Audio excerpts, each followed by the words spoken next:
As I've gone deeper and deeper into this activist rabbit hole, there is one issue that has consistently brought me more conflict than any other. What's unique about this issue is that the people that it pisses off aren't just part of one side of the political spectrum. I have been confronted by both right-wing people and left-wing people attempting to shut down my filming. This culminated at one point in a missive being signed by supposed anti-fascists singling me out in order to try to get Antifa to attack me and do violence to me while I was out recording. Now, that isn't to say that anyone who has concerns about other people recording at actions like protests are unwarranted. We have a huge problem with misinformation peddlers who are going to places of high conflict in order to generate propaganda so that the state can justify a more militarized response. But I see a bigger issue on the left, which is that many activists do not understand the important role that video plays in combating misinformation, protecting against human rights abuses, and allowing communities to just tell their own stories. It often seems to me like people are just operating off of like activist checklists, which tell people to never, ever, ever bring a phone to a protest, or that you should never allow anybody to record at an action, even if it's happening in like a public space like a park, or that they are just so wrapped up in trying to protect themselves that they spend all of their time and effort and focus trying to control the actions of other activists like myself who are out there doing a different job, a different role than them. The question on if there is going to be a civil war in America has been answered, because this regime has made it very, very clear that that is what they are intent on doing. You need to see the broad information sphere as a very critical battlefield. They call it fifth generation warfare. That is where we will win or lose millions of hearts and minds. The government, corporate media of every political stripe, and the elite political class are doing everything they can to keep normal Americans distracted, confused, and afraid so that they don't fight back against this regime. Just like guns, drugs, and AI, cameras are a very powerful tool that come with their own unique risks. And just like all of those other tools, leftists need to learn to use them responsibly so that they can protect themselves and their communities.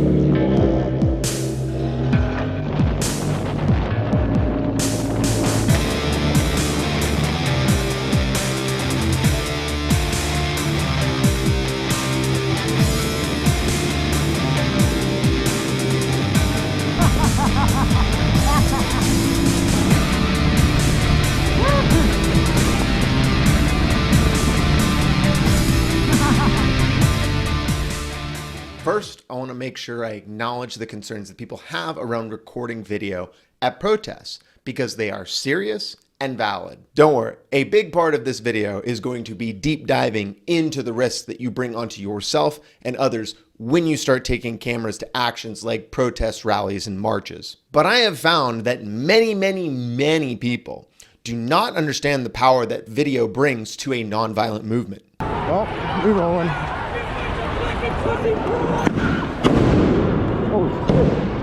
Lots of the conflicts I've had with other organizers around filming seems like it comes from a failure of them to fully and accurately threat model for some of the most serious risks that come with doing direct action in 2025. So I'm going to start this video with 3 stories from different angles that demonstrate the power of video in the hands of activists. The beating of Rodney King in 1991 is a common historical example that people will point to as a demonstration of video being a critical tool for police accountability and building support for a broader movement. That video led to 4 officers being charged with excessive force and eventually riots when all 4 of those officers got acquitted of those charges. One question on everyone's mind is, how did this jury see the same videotape that the world saw and reach the conclusion that no crime was being committed? What began just over a year ago with the beating of one man continues tonight with parts of Los Angeles in flames.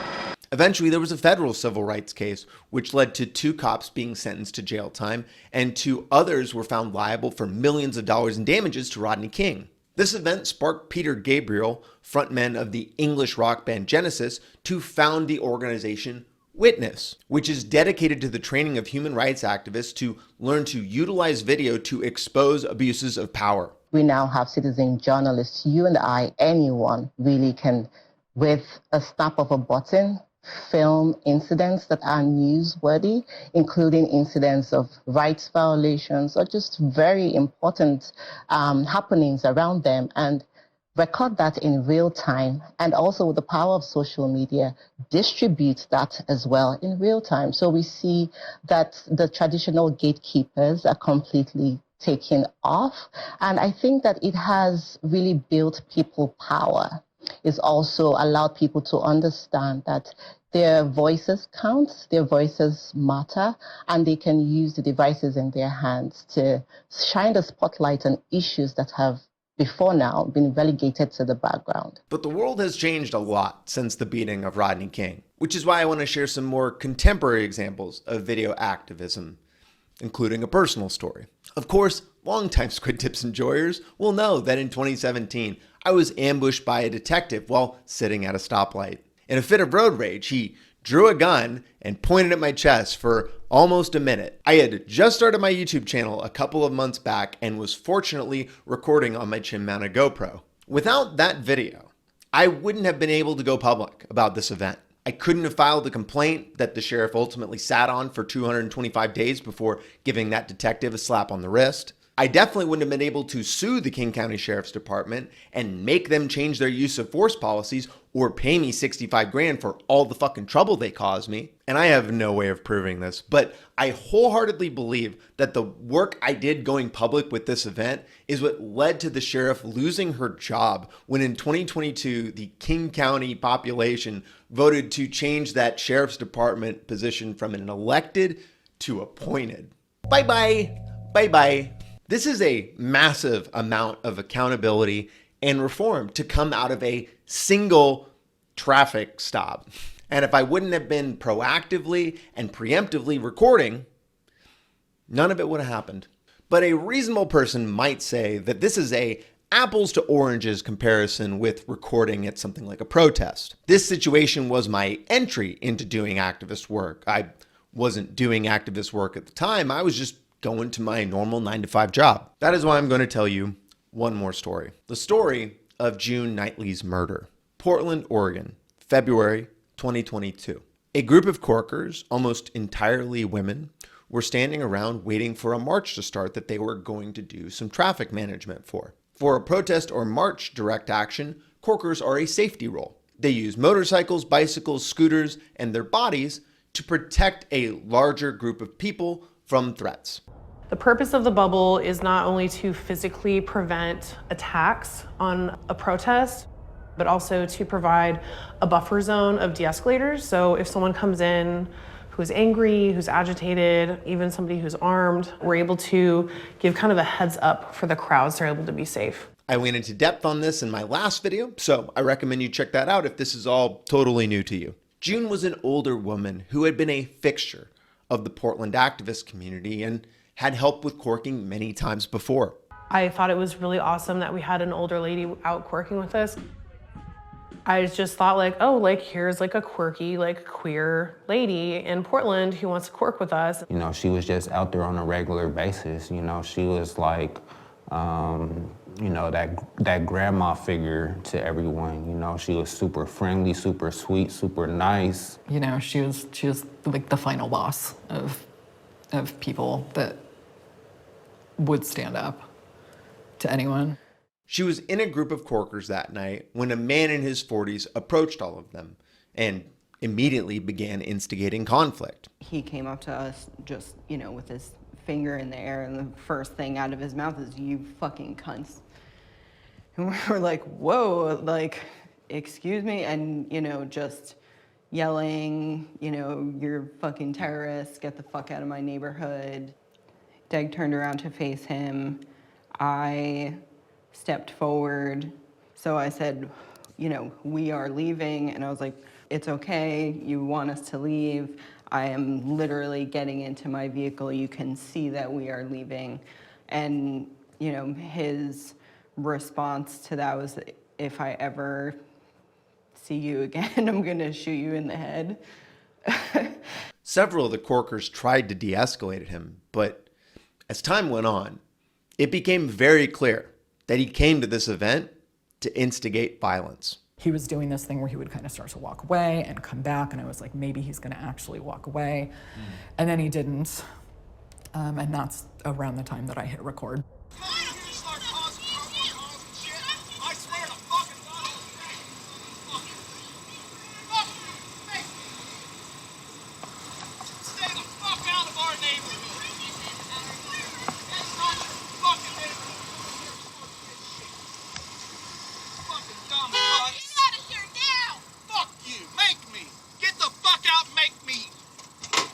The last person to attempt to de-escalate him before this event turned lethal was the 60-year-old woman who walked with a cane, June T-Rex Knightley, who approached him and told him that he needed to leave. Fuck yeah, let's go! Why don't you just go home and have a good night?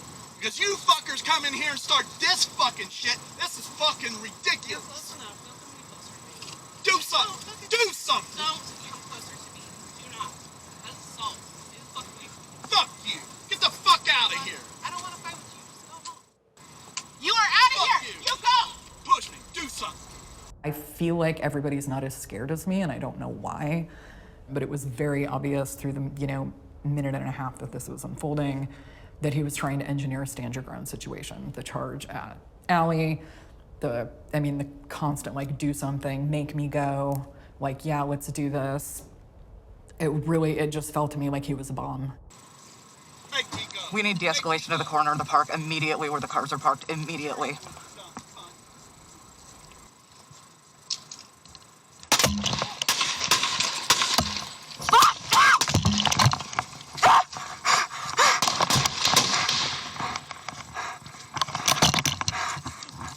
Gunshots, gunshots, gunshots.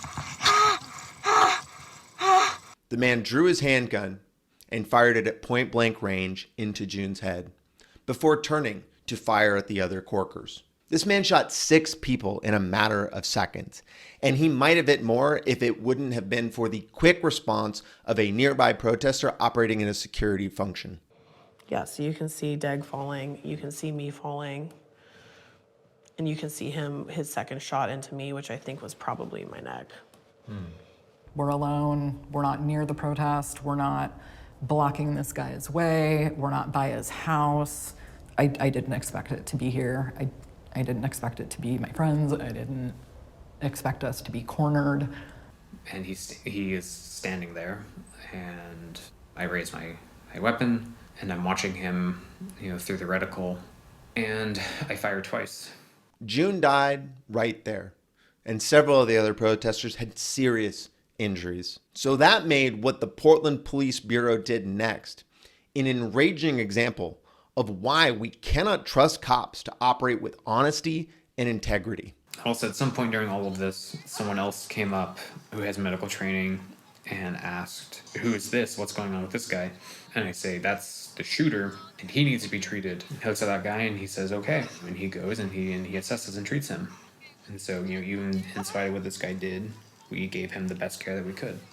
I remember seeing the flashing lights and feeling both relieved and nervous because it was oh, the EMTs are here finally, and realizing it wasn't EMTs, it was cops. The police who arrived on scene did not offer any medical support. And in fact, they forced protest medics to stop treating injured people, operating like they were arriving at a cold homicide investigation and not an active emergency zone. They were in that sort of movie, tactical position, doors open, braced in between the doors and the body of their vehicles with their weapons. I said, "Hey, I'm an EMT. 6 people have been shot. Can I go back to treating my patients, please?" And they said, "6 people have been shot?" And I said, "What the fuck do you think you're here for?" For a while, it was only police and no paramedics. The only people administering medical aid are our people. At that point, Cass came over to me and was demanding to treat me. They were fighting with them about treating me. I said, "She's been shot. 4 times. You don't need to interview her right now. She needs medical attention. Did they help you in any way? No. He says, this is a homicide investigation. If you don't get off the scene, you're gonna be arrested. Nobody had any weapons. He came up to us and he started a fight. And June got out of her car. She's 60. She told him to leave and he fucking shot her. That's what I said. The video of this event clearly shows a one-sided aggression against a group of people who did their best to de-escalate the situation. And this helped the person who shot the aggressor avoid serious charges when they were arrested by police at the scene. Listen to how the Portland Police Bureau and the mainstream media, just parroting what the Portland Police Bureau said, describes this to the rest of the world. Police say a confrontation between an armed neighbor and an armed protester resulted in gunfire Saturday night, leaving one woman dead. Police say armed protesters and an armed homeowner got into a fight and began shooting. Police say their preliminary investigation indicates it began as a confrontation between armed protesters and an armed homeowner. Moments later, shots rang out. Last night, I guess I gotta give it to them. It was a well-crafted narrative. You know, it's pretty wild how one word like homeowner can really shape a narrative like that. You know, that like we, you know, as a mob, like went up to this guy's house and like he shot us in self-defense. Not only is Smith not a homeowner, we were not armed. We were in a public space, so we were on a road next to a public park. We never entered his personal space. We never threatened him. None of us approached him. It was him acting towards us and us defending ourselves. I mean, even if we had been in a crowd of protesters, we obviously did not deserve to be shot, but the fact that we were alone and we were targeted is the story. PPB sent a press release about the incident the next day, which described the situation as a conflict that happened between marchers and a local homeowner. They also threw shade at the protesters by saying that they were being uncooperative with the investigation. With such incredible work they do, it's really surprising that people don't want to cooperate with them. Information later came out about the aggressor, largely from the efforts of anti-fascist researchers, found that he had been connected to extremist communities, including a fascist furry community. He had called for mass killings of leftists by paramilitary groups like the Proud Boys, and his roommate said that he spoke about gunning down leftists all the time. In a recent video, I talked about the two-pronged strategies that right-wing extremists leverage to do violence to people who fight for social justice. They show up to events with the goal of provoking violent conflict. Then they play the victim in order to weaponize the bias and incompetence of police against their enemies. Without this video, the end result of this event could have been several Corkers in jail, on top of all the pain and trauma of watching their comrade June die right in front of them. By the end of this situation, the Multnomah County prosecutors made sure to unequivocally state that this rampage was completely unprovoked. But that doesn't change the opinion of the many people who only saw the breaking news about a conflict between protesters and a homeowner. In an unprovoked gun attack on a group of protest march volunteers, June Knightley was murdered and several others wounded. Among the injured that night was a young woman who went by the name Deg. Her injuries were so severe she required the support of a ventilator for the remainder of her life. Last summer, Deg chose to be taken off that machine and she passed away. Following the shooting, PPB issued a news release calling the perpetrator of this violent act a homeowner when in fact he was not. Additionally, the victims were mischaracterized as armed protesters when in fact they were unarmed traffic safety volunteers. While we later corrected our written statement to identify the perpetrator as an armed area resident, we did not clarify this was an unprovoked attack on an innocent group of people. We understand the harm this error caused, and for that we are deeply sorry. This story is an example of why communities need to be taking charge of telling their own stories in the most effective way possible, and not leaving that important job to the mainstream media and police. I've done the first section of the video. I can sit down now. We'll just take a moment here to quickly admire my new decorations I got at the No Kings protest and at the Anarchist Book Fair. So we've got a flaming estradiol jar. I've got this flyer which has 7 myths about the police on it. And then this Mr. Rogers be a helper sign. I'll put photos, all that stuff, so you can see it easier. All right, let's finally get to the point where we are talking about the risks that come along with filming at actions and how you mitigate them. This is a big and complicated topic, so I'm going to start with the smallest circle of concern, which is yourself, and then slowly expand out, discussing the risks to others at actions, the community at large, and then talk about the risks that come from the broader crackdowns to free speech. If you are totally new to security culture or want a refresher on some of the terms and concepts that I'm going to use here and assume that you already understand, then check out the video I made on this just a few weeks ago. Okay, so there is a variety of additional risks that you're taking on when you start to record at actions. The simple act of recording at an action, whether it be with a cell phone in your hand, GoPro on your chest, or full on like professional camera on your shoulder, will make you a target for individuals and groups that don't want their actions filmed. This is why your situational awareness is paramount. At any public action like a protest, march, or rally, there is always that the potential could shift rapidly at any moment. In order to maintain your safety, you need to ensure that you are never losing your sense of where you're at in this event, where law enforcement is, and what individuals and groups are moving around you. There are many recent examples of peaceful protests happening in various communities around this country that have become zones of violent conflict out of nowhere.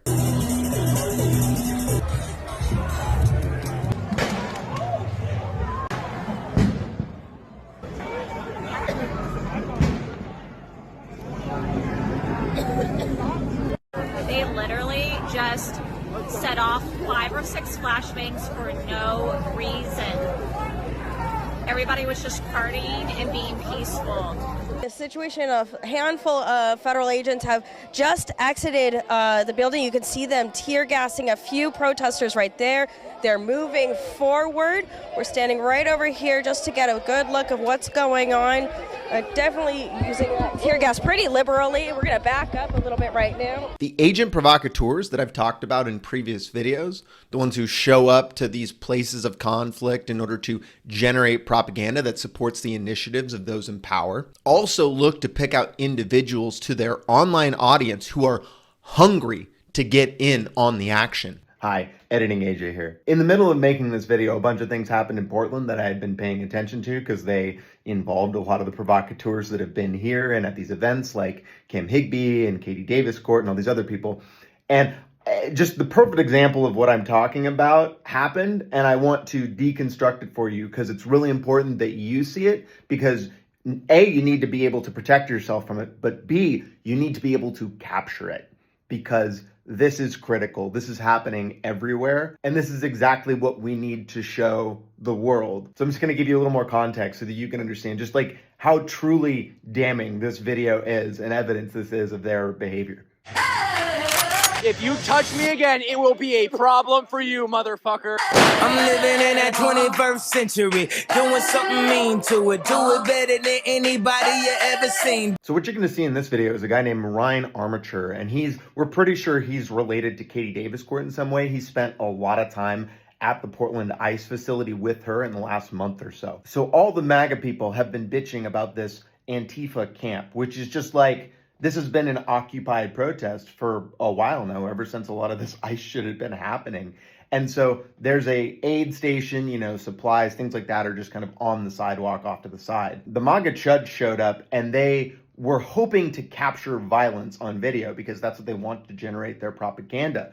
But when all the people were doing the fucking, the costumes and shit, it wasn't working, wasn't doing it for them. So they needed to come up with a plan to actively generate violence, to generate what they were looking for. And that's where this tent comes in, because they started to look up, whatever obscure laws and started interpreting them and deciding that, oh, this is an illegal encampment. You need to push these people out. I'm sure there are laws that they are breaking by occupying that location. That's not a surprise, but obviously, the police aren't going to enforce that. They know that it's going to create violence, to create just this whole hassle to do it. So they're just going to leave it. Also, they know it'll just fucking move 2 feet over or whatever. They're not going to be able to stop people from piling shit up on the fucking corners or whatever. That's never going to happen. But MAGA needed to create conflict. So what they do is they send guys like Ryan here in order to start like basically pushing through it, saying, well, it's not supposed to be here legally, so I can just like push through you. I don't need to respect your personal space,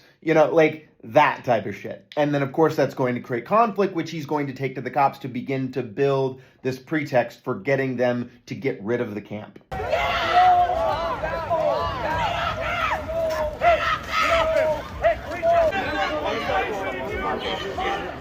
I had like something sharp sometime after that. Can you explain what happened? Yeah, someone like pulled out, I don't know if it was a knife, it was like a shank or something. And I asked kindly 3-4 times to come, to move out of the way. I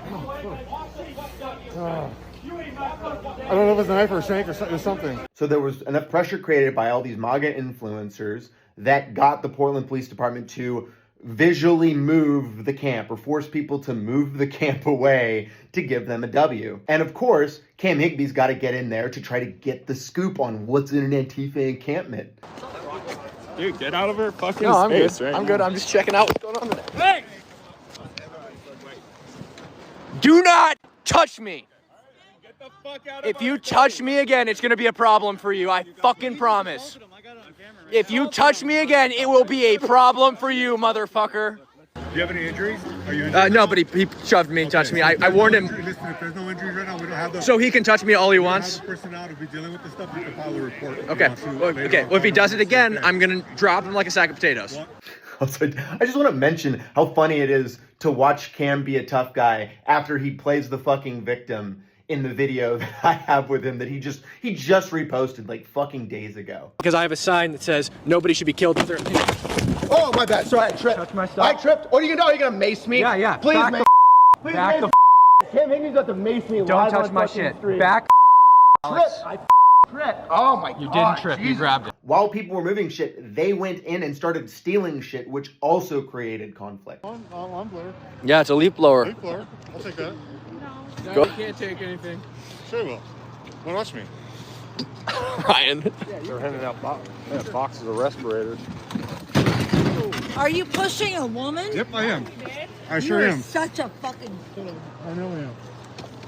You can give it back. Nope. You just fucking stole that from me. He goes later. Wow. There goes Ryan. All these grifters and propagandists operate just like this. They are hyper aggressive when they are trying to generate conflict, and then they fall back on whatever they can to act like a fucking victim. What's up? Press all charges. Against what? I mean, like just saying, if somebody pushes. Oh, yeah, you, no, I somebody am. does- Yeah, so that's what no. I'm doing right Yeah, now. She yeah. decided she was going to do it unprovoked. Yeah. What happened to you? I was just walking by, filming. She was talking to the cops, but you know they're so aggressive. And that she just took- couldn't even, just my very presence. I was walking by, didn't stop. She came, pushed me, and now we're going to file a police report. This street fight right here that all of these MAGA people have promoted also is just a perfect example showing that they are the instigators in these violent conflicts. Come on. What's this happening?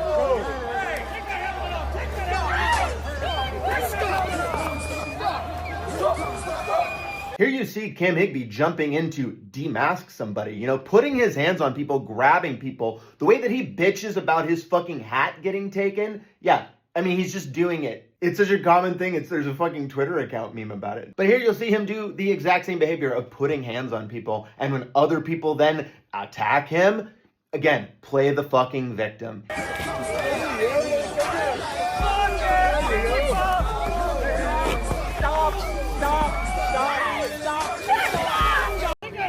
Take that helmet off! Take that helmet off! Hey! Lay down.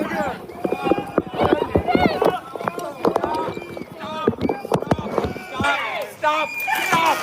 Let's see the mask, buddy. Let's see the face. Let's see the face. Yeah, he's down without a mask.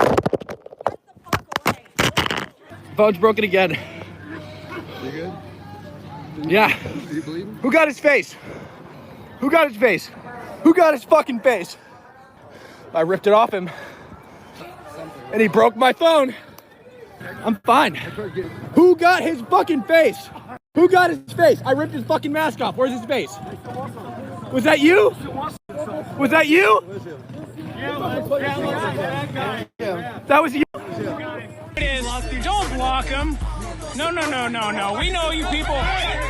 Demask him. Demask him. Maybe you're a more liberal-minded person and you're wondering, well, why aren't these people being arrested for what they're doing? That's a great question. This is, again, part of the bias of police and systems and why we use cameras to hold them account for not taking care of this shit, for not equally holding accountable the people that are doing the violence. Cam also has lawyers at his back. He has assistants. He has support that the people in the Antifa, people that are just going out there in masks or whatever, don't have. Cam didn't even have to pay to travel there. He has other people covering all this shit for him. He is an interloper. He is an invader. And that is how these people need to be seen. They are invaders stoking conflict in various communities for the propaganda machine. It's never been overt and obvious, and cameras are the way that we are showing everyone else in the world that. This also shows us a divide between the MAGA people. You've got this Carolyn Borisenko, which is more in line with the hard right Nick Fuentes people who are more ideological. They actually believe in the things that Trump was talking about, the mission. And then you've got the cultists who are the MAGA, the red hats, you know, maybe what we should call them instead of the brown shirts. But like, they are more interested in doing whatever Trump says. They're in the cult. So that is a battle line we should help draw more distinctly and help educate people. But like, she is not a fan of Antifa. She is not interested in protecting Antifa, obviously. Carolyn Borisenko is an independent journalist and host of Decode the Left. And I'm now in Portland, where I've been at the ICE facility. For Antifa here, it seems to be pretty much business as normal. They're still being disruptive and blocking the roads. They're actually holding a giant disco dance party outside the ICE facility tonight, so I'm sure that's going to lead to some chaos. I've definitely noticed the police taking what I would consider to be a rather lax approach to Antifa, especially in Portland. Now, this might not be directly their fault. I think they might be getting orders from above about what they can and cannot do. So, but I haven't seen arrests. I haven't seen any sort of use of force against these people that are out there causing problems every single day. All right, so they don't work. They just what? Dance and light fires all night? Well, I think some of them do actually have jobs. I mean, these are teachers. Some of them are lawyers. Some of them, they're Starbucks baristas. They're Amazon employees. So I don't necessarily agree with the notion that they don't work. And that's actually part of how they fund all the supplies in those tents is through something called mutual aid, where they take their salaries and they're donating to those supplies. But certainly there are some that are kind of out there 24/7. Yeah, it's the politicians. They tell the police chief not to be too tough on these people, and now you're seeing the results. But the call is coming from inside the house. I mean, they are calling it out themselves. These people are drunken thugs. These people see this as like a reason to go out with their friends, get fucking hammered, and start a street fight. That's what it is. And they're calling it out themselves, You don't have to take it from me anymore. You can take it from people who are right next to them. If you are going to an event in order to record, document, and spread information in order to protect your community, the two higher order principles you need to implement are to protect yourself from destruction and capture. If you are destroyed, then you can no longer be of service to your community. All of the knowledge, skills, expertise, energy, and camaraderie are gone forever. That's why it's prioritized. Your enemies can potentially gain access to your tools, resources, accounts, and that can expose the broader community to harassment, violence, incarceration, or even destruction. That is why avoiding capture is prioritized. Going in groups, or at a minimum using the buddy system, is a great way to mitigate a lot of the risks that come along with any direct action. The right-wing provocateurs operate in full-on fucking gaggles when they drop into a conflict zone, and that ensures that they can capture every situation from multiple angles. It makes it that much easier to capture the footage necessary to construct whatever narrative you are trying to sell. Another tactic that can reduce a lot of risk, but takes us into a much larger conversation, is to record with a dedicated device like a GoPro or a digital camera instead of a smartphone. In the security culture video, I talked about how not generating records or data that you don't need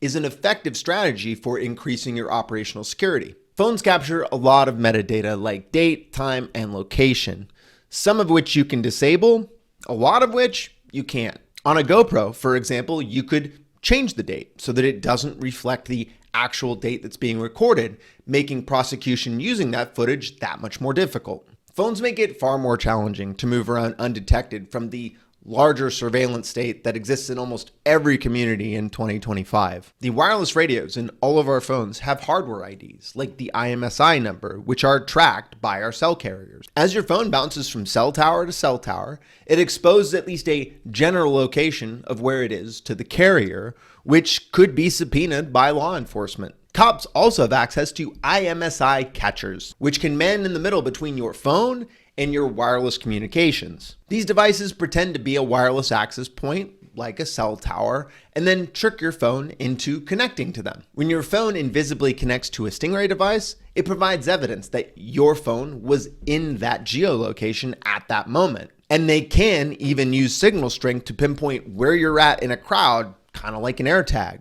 But worse than that, they can potentially capture all of your data transmissions, exposing your communications or your device to a breach. And that has potentially disastrous consequences for you and anyone your phone has helped you connect to. But there are tools like Ray Hunter from the EFF, which I have linked down in the description, which will help you detect these devices and actions. I will say that from my recent experience, I do not have reason to believe that these devices have been deployed broadly around rallies, marches, and protests in places like Seattle. But where they have been found is at federal facilities that are experiencing constant conflict at places like Portland, Chicago, and LA. The risks of IMSI catchers is one of the primary reasons I see the advice thrown out that you should never bring your phone to a protest. But as we've talked about, phones are one of the strongest nonviolent weapons available to activists, and they are one of the only ways to fight back against one of the major advantages that those in power have: the ability to front run a narrative. A simple reality of the modern world is that most people are incredibly casual politics news consumers. Those who aren't completely checked out are probably only reading headlines or watching TikToks of breaking news. They will rarely follow any story long enough to see what happens after a full, thorough investigation is completed. Where now law enforcement works with government officials to selectively release information that fits a specific narrative they are trying to establish. Look no further than the death of Charlie Kirk, where the first statements law enforcement released were lies related to the bullets having transgender ideology engraved in them, because they had the letters TRN on the bottom, which is the Turkish manufacturer of the bullet, Turin Ammunition. Although it adds its own unique risks, live streaming is one of the only ways to compete with this structural advantage. At the points of most central conflict, like Portland, LA, and Chicago, you will see dozens of streams there from agent propagandists and local community members. These are often aggregated into what are called stream wall channels. Activists can monitor these channels in order to get intelligence on what the agent provocateurs and what law enforcement's tactics look like in these various communities. This is another reminder that if you're going to these types of actions believing that you're going to have the ability to avoid being recorded there, you're not threat modeling based on the current reality we live in 2025. Having the options to live stream, post content urgently, and travel as light as possible are the primary reasons that I often choose to bring a phone to record at actions. So assuming that you have done a thorough analysis and have now decided to bring your phone to an action to do some recording, let's now talk about ways to mitigate the most serious risks that come along with bringing your phone to an action. Got to shift sides for visual differences. That's not a good angle at all. So first, using encrypted communications is critical. When you send messages over a VPN or Signal, or better yet, both, then it doesn't matter if law enforcement's capturing it because the data is worthless to them. This is why countries, including but not limited to America, are trying to force companies to create backdoors into their encryption or even making encryption illegal. This regime is disregarding the Constitution in order to execute corrupt and criminal acts. But that doesn't mean that the Constitution is not still the law of this fucking land. And in that law, I am free to move throughout my community and peacefully organize with other people in order to demand a redress of our grievances from the government. So I don't give a shit if the cops know I went to a protest. There is no principle that is more American than hating your fucking government. If at any time you do not have an issue with your government, you have either been trained to be blind or intimidated into silence. And at the end of the day, if I go to a protest, I'm going to post about it on social media, because my goal is to counter the narrative that many people do believe, even though if you have been into the streets, you know how ridiculous this is. But they are telling people that these are war zones filled with violent terrorists. So I am personally just not putting energy into trying to obscure the fact that I am going to these types of events. But let's say that you do want to try to reduce your digital footprint while still bringing your phone to actions. You can mitigate a lot of the risks that come along with devices like Stingrays by disabling all of the wireless radios in your phone. You'll of course lose the ability to connect to the internet, Wi-Fi, and Bluetooth, but your device won't squawk hardware IDs for digital surveillance systems to track until you turn those radios back on. This doesn't completely protect you though, because some common apps like Instagram expose your location to outside parties. You can uninstall apps that you don't need and disable location services on the ones that you do in order to reduce the likelihood of leaving behind digital footprints wherever you go. But that reality is always going to exist as long as you have your phone on you. Bringing up apps also brings up the possibility of vulnerabilities in the applications, your phone's OS, or the device itself. There are many vectors at which phones might have vulnerabilities which allow other people to remotely run code or extract data from your device. Generally speaking, you should make sure that apps in your phone are always as up to date as possible. Specifically speaking, you should do an internet search for your device, the operating system, and include terms like expose, hack, vulnerability. This will help you confirm that there aren't any well-known exploits that are allowing other people to access your device without your knowledge. The absolute safest way to bring your phone to an action is by having it powered off. This will prevent it from exposing your location and giving people unauthorized access. And so it's the safest way to bring it if you just want to have your phone on you for an emergency situation. I don't personally think you need to buy a Faraday bag. And if you do, I really suggest just leaving your phone at home. Now, I kind of just glossed over one of the most significant risks that I want to talk about now, which is somebody else getting unauthorized access to your device and everything that it contains. This is really the nightmare scenario, both for your safety and the safety of anybody that you're connected with. The most likely way for this to happen is that you lose your situational awareness at some point, and someone either comes by and swipes your phone, or you are arrested and law enforcement takes it from you. Before you bring a phone to an action, you need to make sure you at least have a 6-digit passcode, but something more complicated would be better. Disable all of your biometric authentication, because it's very easy to force you to put your finger on a phone or to take your phone and put it up to your face in order to unlock it, and be prepared to power it off at any moment. Instead of unlocking your phone and accessing the camera and shooting that way, you should utilize the shortcut buttons on the phone in order to keep it locked and just activate the camera app from there. Some apps like Signal allow you to set a separate passcode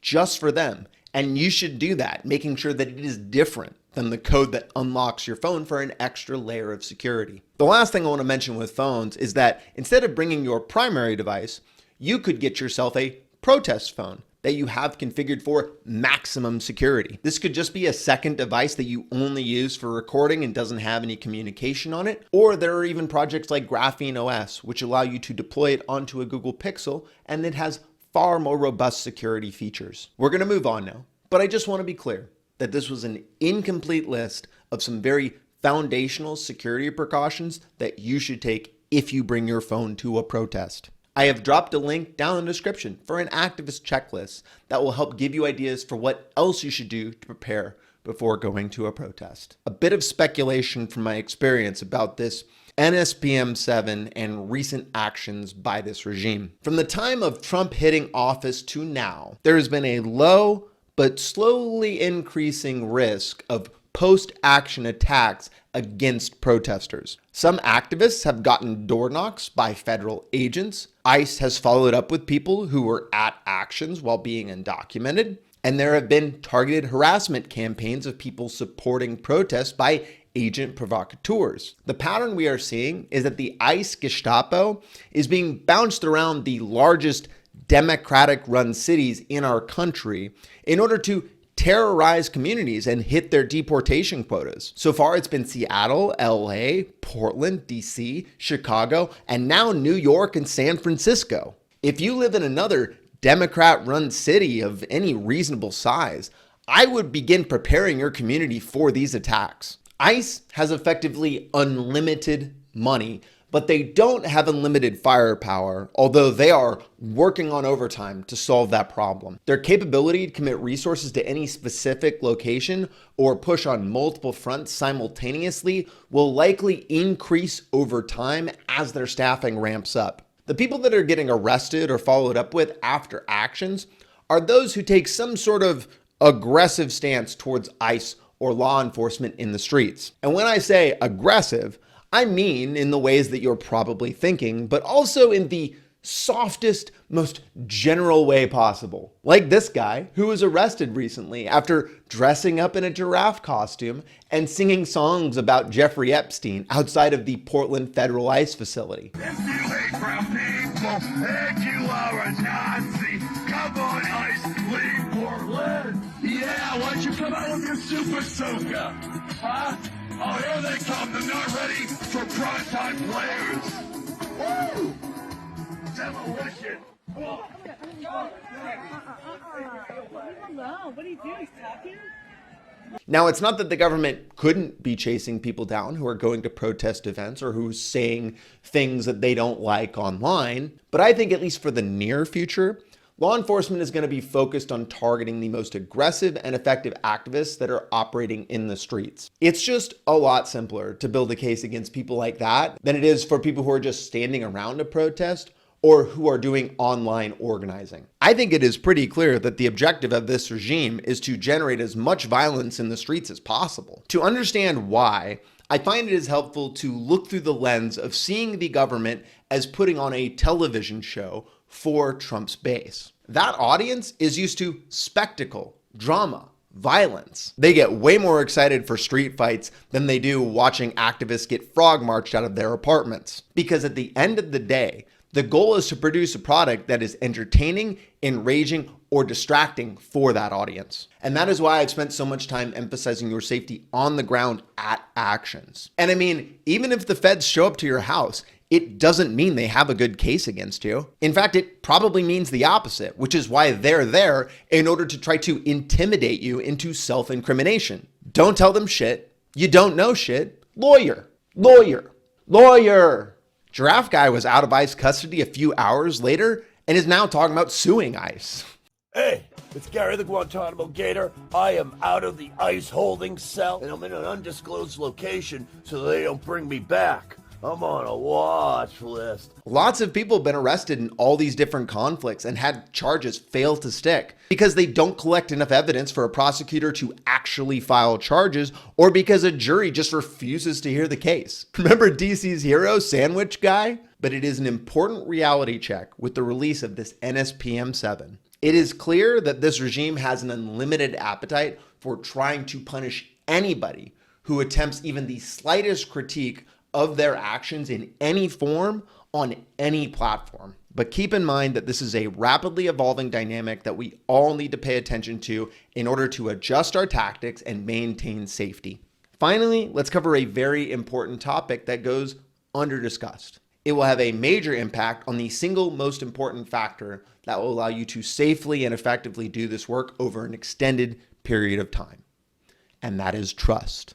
In the United States of America, with very few exceptions, it is legal to record anybody in a public space. Law enforcement lying and telling people it's illegal to film their activities isn't a new tactic with ICE. But legality isn't the same as having consent to film somebody. Now, I don't give a shit about getting consent from the police in order to film them at a protest, a march, traffic stop, or a crime scene, because a major goal of filming them is to ensure that they maintain their honesty while performing that function. A function that gives plenty of opportunities for bias and corruption. I also don't care about the right-wing propagandists who weaponize their carefully cut footage to create false narratives. But I do care about the consent of activists and protesters who might not want to be filmed while they're out in the streets for whatever reason. And ideally, if I'm getting consent, it's not just a tacit acceptance from someone that they are being filmed. I try to get informed, enthusiastic consent. In the context of going to a protest, that's often just recording people that I personally know who are fully aware that the content I am creating is going up on my YouTube channel. They are often excited to be in that content, showing themselves in the community, and are comfortable with the risks that come along with doing that. Doing interviews with people at events is a great way to add color and context from other perspectives, which is something I have failed to do in the past and am looking to do more in the future. If you find someone who wants to speak publicly but is uncomfortable with being identified, you can obscure their face or use voice modifications to protect them. There are some softwares that can interpolate images that have been obscured with the standard block method, which allows them to recreate the face underneath. So the best practice is to instead obscure it with a solid image or a black block in order to prevent this. If you're not able to get consent, you can record from greater distances and from behind protesters in order to avoid capturing the more identifiable features of individuals. But the nature of any action is that we can't know what's going to happen and can't always get consent from everyone. And there is no way to block faces or license plates in mass easily. It would be pretty cool if AI tools were being designed to solve this problem instead of just deny people's healthcare. I wonder why that's not a higher priority. Inevitably, you will need to make decisions on what and how much you obscure. This is one of the more complicated parts of this process. I don't have a lot of hard and fast rules, but let me give you some heuristics I generally adhere to. I will obscure close-up faces of children, individuals who take actions that seem like they don't want them filmed, like if they put their hand up to their face or something, or specifically ask not to be filmed, and the faces of bystanders that I have some sort of interaction that comes off like it could be negative. I don't generally worry about things like license plates because a license plate only tells you the make and model of the car. And especially in today's world of ride sharing apps, you never know if the person who owns the vehicle is the one driving the vehicle. I will say that the more you choose to obscure, the less likely you are to have conflict with people about your recording. And many people really appreciate when you take these extra steps to protect others. But it's extremely time consuming and takes away context from the video that can make it more compelling, which is why you will inevitably have to make some difficult judgment calls on what and when to obscure. And no matter where you draw that line, people are going to be upset with you. So prepare for that. So that's like a lot of responsibility I just dropped into the lap of you, the person doing the filming. But now I need to turn to all of the people who are going to have concerns about you filming at that protest. Based on my previous conversations, I expect that this will be the most contentious part of the video. But my goal is only to help people protect themselves without causing issues in the larger movement against American fascism. It is the responsibility of anybody who wants to remain anonymous at an action to obscure their own identity beyond recognition and avoid putting themselves in front of cameras. You can never rely on other people, especially people you don't know, to protect your identity by ensuring you are never captured or posted online. I don't want to name the org in this story because the goal isn't to create drama. I just want to use it as a teachable moment. I went to an action over the summer downtown Seattle, and I took a little selfie with people holding a giant sign which had information about the action and about the organization itself. When I did this, one of the organizers ran up to me and was like, "Hey, don't take photos, no photos." Now I did stop because consent was clearly withdrawn, but I stopped for a second and talked to the organizer about how counterintuitive it is for me, the person who is coming there, in order to capture the information, spread it to other people in the community so that they can get involved and support these initiatives, to have people holding the sign with their organization and that information who do not want to be photographed. One person holding the sign had done literally nothing to obscure their identity. And I explained that when I see that, I assume that that person has made that logical, calculation of the risk that they are taking on themselves. And if not, that an organizer has talked to them about that risk. And if they aren't comfortable, that person will be replaced with somebody else who is comfortable with that risk. The role of holding a sign at any action is a high visibility role, and you need to treat it that way. Bystanders just walking by, we're definitely taking photos of them. One of the lessons that riding motorcycles has taught me is that the person who is most responsible for your safety is you. This is why it is important for you to understand the risks of any activity you're thinking about doing, whether it be riding a motorcycle or going to a protest and filming, in order to make sure that you are taking whatever steps necessary to keep yourself safe. As we say in the motorcycle community to people who might be trying to do things that are beyond their capabilities because other people are doing them, ride your own ride. So I'm going to tell one more story in the form of a pep talk for anybody who goes out there to try to safely and responsibly use video to help protect their community. And I'm going to give up trying to pretend like I'm not reading lines off of my phone here because it's too annoying to like pull in and out of my fucking pocket because it keeps getting wet and my touch isn't working. And yeah, I'm dying here. I'm sorry, the movie magic is gone. The week before I corked for Palestine, which is what I talked about in my last video, I showed up to an emergency event which was being held at Cal Anderson Park in support of the Samud Flotilla. This is an organization of civilian vessels who have been trying to bring aid into Gaza, and some boats had been captured by Israeli forces who then tied up the activists and beat them, including Greta Thunberg. This was a very short notice event and none of my friends were coming. So I just went to hang out on my bike and watch out for threats. So I was literally just standing there next to my bike with my helmet on, watching a cop who was monitoring the situation, when someone came up to me who had their identity obscured, but I recognized them without really knowing who the hell they are, if you get what I mean.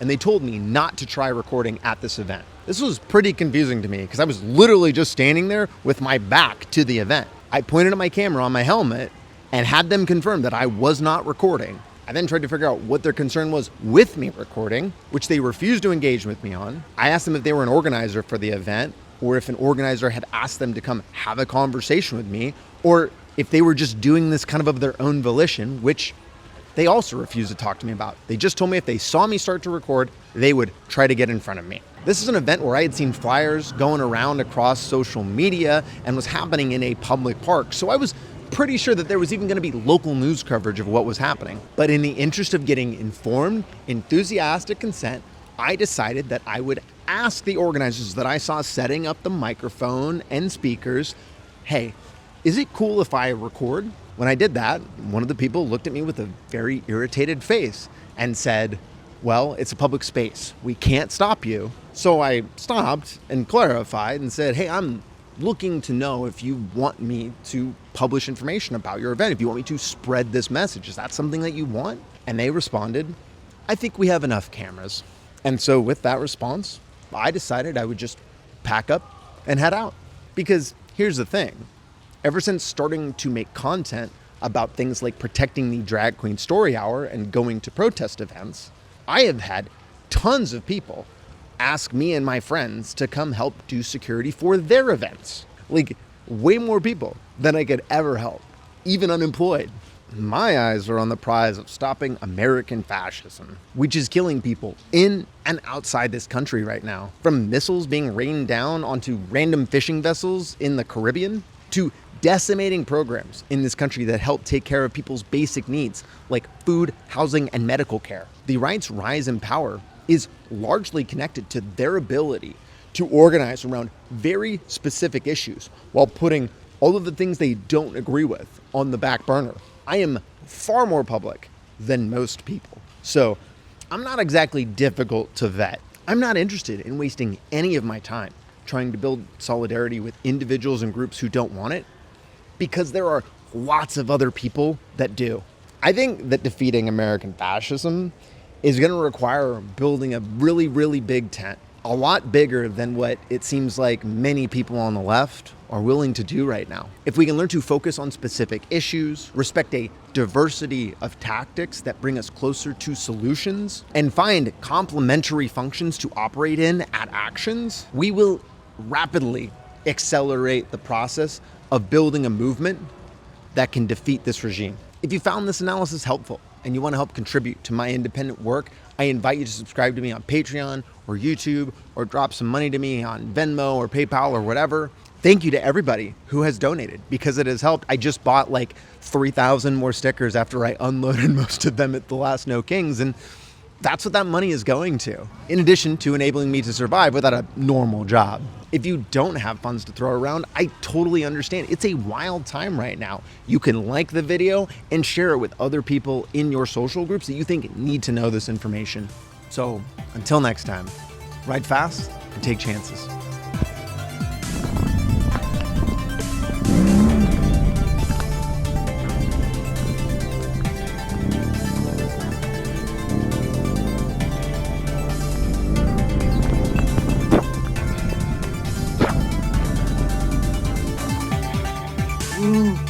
Oh no!